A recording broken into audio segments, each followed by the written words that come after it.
పూర్వం వైదేహీ నగరం అనే రాజ్యానికి రాజసింహుడు రాజుగా ఉండేవారు. ఆయనకు విజయుడు, విక్రముడు అనే పేర్లు గల కవలపిల్లలు ఉండేవారు.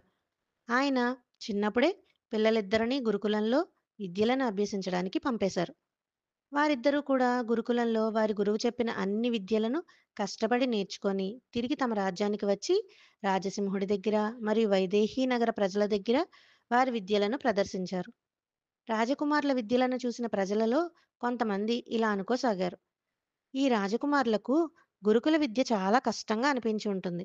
కానీ ఒకసారి రాజ్యాధికారం వచ్చిన యువరాజులు ఇక ఏ పని చేయకుండా విశ్రాంతిగా సుఖంగా ఉండవచ్చు అని అంటున్న ఈ మాటలు రాకుమారులు విన్నారు. ఇద్దరూ వెంటనే రాజసింహుని దగ్గరకు వెళ్ళి, మాకు రాజ్యాధికారాన్ని అప్పగించి వైదేహీ నగరానికి రాజులను చేయండి అని అడుగగా, రాజసింహుడు విజయుడిని, విక్రముడిని ఉద్దేశించి ఇలా అంటున్నాడు. చూడండి రాకుమారులారా, మీకు రాజ్యాన్ని చేపట్టే వయసు ఇంకా రాలేదు. నా వైదేహీ నగర రాజ్యాన్ని మీ చేతులలో పెట్టలేను. అయినా ఈ రాజ్యాన్ని మీలో ఎవరో ఒక్కరికి మాత్రమే నేను ఇవ్వగలను. అలా ఎవరిని ఈ రాజ్యానికి రాజుని చేయాలో నేను కొంతకాలం తర్వాత నిర్ణయిస్తాను. అంతవరకు మీరు ఇంతలా అడుగుతున్నారు కనుక మన రాజ్యానికి తూర్పున ఉన్న ఒక ఊరు ఒకరికి, దక్షిణాన ఉన్న ఊరు ఒకరికి ఇస్తాను. మీరు అక్కడికి వెళ్ళి ఆ ఊరి ప్రజలను పరిపాలించండి అని చెప్పగా, విజయుడు ఒకవైపు, విక్రముడు మరోవైపు అక్కడి ఊర్లలోని ప్రజలను పాలించడానికి బయలుదేరారు. చక్కటి పచ్చటి పంట పొలాలతో, అందమైన పశు సంపదతో, ఆరోగ్యకరమైన ప్రజలతో ఉన్న ఊరిని చూసి విజయుడు ఆనందపడి, ఇక తనకి ఆ ఊరిలో చేసే పని ఏమీ లేదని తలచి రోజూ విలాసాలు, విందులతో కాలం గడిపేవాడు. ఎప్పుడూ తన చుట్టూ 10 మందిని కూర్చోబెట్టుకొని కబుర్లతో కాలక్షేపం చేసేవాడు. సుభిక్షంగా ఉన్న తన ఊరిలో తనకు చేయాల్సిన పని లేదని విశ్రాంతిగా ఉండేవాడు. అతని విశ్రాంతి కొన్ని రోజులకు బద్ధకంగా మారిపోయింది. దాని ప్రభావంతో సూర్యోదయానికి పూర్వమే నిద్ర లేచేవాడు కాదు. తన నిద్ర లేచేసరికి సూర్యుడు నడినెత్తికి చేరేవాడు. అంటే మిట్ట మధ్యాహ్నం అయ్యేది. తన కాలకృత్యాలు బద్ధకంగా తీర్చుకొని మధ్యాహ్న భోజనం చేసేసరికి కొంతమంది బాతకానీ చేయడానికి సిద్ధంగా ఉండేవారు.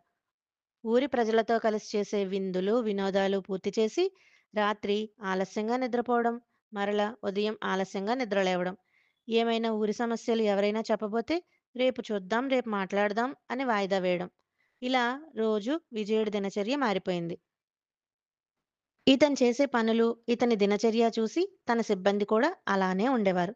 వారిని చూసి ప్రజలు కూడా అలానే విజయుడినే అనుసరించసాగారు. ఇలా కొన్ని సంవత్సరాలు గడిచిన తర్వాత ఊరి స్వరూపమే మారిపోయింది. సరైన సమయానికి సరైన పనులు జరగక, పంటలు పండక, వ్యాపారాలు సజావుగా సాగక, పచ్చగా కళకళలాడుతూ ఉండే ఆ ఊరు పేదరికం ఉట్టిపడుతున్నట్లు తయారైంది. ఇక విక్రముడు వెళ్ళిన ఊరు కూడా సుభిక్షంగానే ఉండేది. ఆ ఊరిని చూసి విజయుడిలా విశ్రాంతి తీసుకోకుండా విక్రముడు ఇంకా ఆ ఊరిని ఎలా అభివృద్ధి పథంలోకి తీసుకువెళ్ళాలి అని ఆ ఊరి పెద్దలతో కూర్చొని వారి సలహాలతో, ఇతని తెలివితేటలు, క్రమశిక్షణతో మంచి మంచి పథకాలు వేసి చక్కటి అభివృద్ధి కార్యక్రమాలు చేసి ఆ ఊరిని మునుపటి కన్నా ఇంకా సుభిక్షంగా మార్చాడు.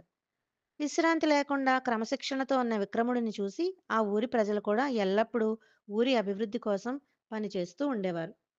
విజయుడిని, విక్రముడిని రాజసింహాసనం అధిష్ఠించే వయసు వచ్చాక రాజసింహుడు తన పరివారంతో కలిశాడు. కలిసి 2 ఊర్లను సందర్శించాడు. తర్వాత రాజసింహుడు తన ఇద్దరి కొడుకులను పిలిచి ఇలా చెప్తున్నాడు. శ్రీమద్ భగవద్గీత తృతీయోధ్యాయము కర్మయోగంలోని 21, 24, 35 శ్లోకాలలో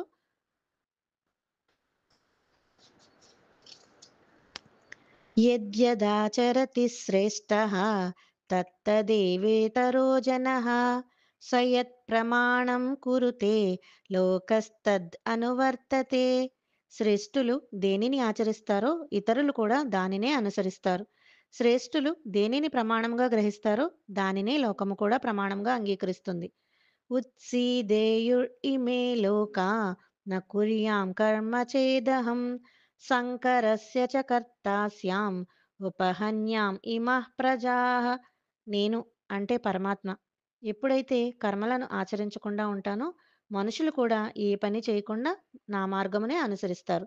నేను కర్మలు చేయనిచో ఈ లోకములు నశిస్తాయి. ఈ ప్రజలందరినీ చెడగొట్టిన వాడిని అవుతాను. శ్రేయాన్ స్వధర్మో విగుణః పరధర్మాత్ స్వనుష్ఠితాత్ స్వధర్మే నిధనం శ్రేయః పరధర్మో భయావహః. చక్కగా ఆచరించబడే పరధర్మము కంటే మంచి గుణములు లేకున్నను స్వధర్మమే మేలు. స్వధర్మమునందు మరణమైనా మంచిదే. పరధర్మము భయాన్ని కలిగిస్తుంది. మనం ఏదైనా చెప్తే ఎవ్వరూ వినరు. మనం ఆచరిస్తే దానిని చూసి మనవారు ఆచరించడానికి ప్రయత్నిస్తారు. ఒక దేశ రాజు కానీ, నాయకుడు కానీ, ఒక ఇంటి యజమాని కానీ ఏం చేస్తారో దానినే మిగిలిన వారు ఆచరిస్తారు. కనుక మనం శ్రేష్టమైన, ధర్మసమ్మతమైన పనులను మాత్రమే ఎప్పుడూ ఆచరిస్తూ ఉండాలి. మనం అటువంటి ధర్మసమ్మతమైన కర్మలు చేయకపోతే మన తర్వాతి తరాల వారిని కూడా చెడగొట్టిన వారమే అవుతాం. కాబట్టి అందరూ మన వారి కోసం సలహాలు చెప్పడంతో పాటు వాటిని ఆచరించి చూపాలి అని భగవద్గీతలో శ్రీకృష్ణుడు అర్జునుడి ద్వారా మనకు బోధించిన విషయాలను రాజసింహుడు తన కుమారులకు చెప్పగా, విజయుడు తన తప్పు తెలుసుకొని విశ్రాంతిని, బద్ధకాన్ని వదిలి శాస్త్ర ప్రమాణంగా ధర్మాచరణ చేస్తూ స్వధర్మాన్ని పాటించసాగాడు. పెద్ద వయసు వారమైన మనం మంచి అలవాట్లతో అంటే సూర్యోదయానికి పూర్వమే నిద్రలేవడం, చిన్న చిన్న వ్యాయామాలు చేయడం, ఉదయాన్నే స్నానం, పూజ, ధ్యానం వంటివి పాటించడం, మంచి భాష, మంచి స్వభావంతో అందరితో గౌరవంగా మాట్లాడడం, మొబైల్ ఫోన్‌తో కాలం గడపకుండా మంచి పుస్తకాలు చదవడం, మన కుటుంబ సభ్యులతో కొంత సమయం గడపడం, సాత్వికమైన ఆహారం తినడం, వేళకు నిద్రపోవడం వంటివి మనం ఆచరిస్తూ ఉంటే మనల్ని చూసి మన పిల్లలు కూడా మంచి అలవాట్లను నేర్చుకుంటారు. జై శ్రీకృష్ణ.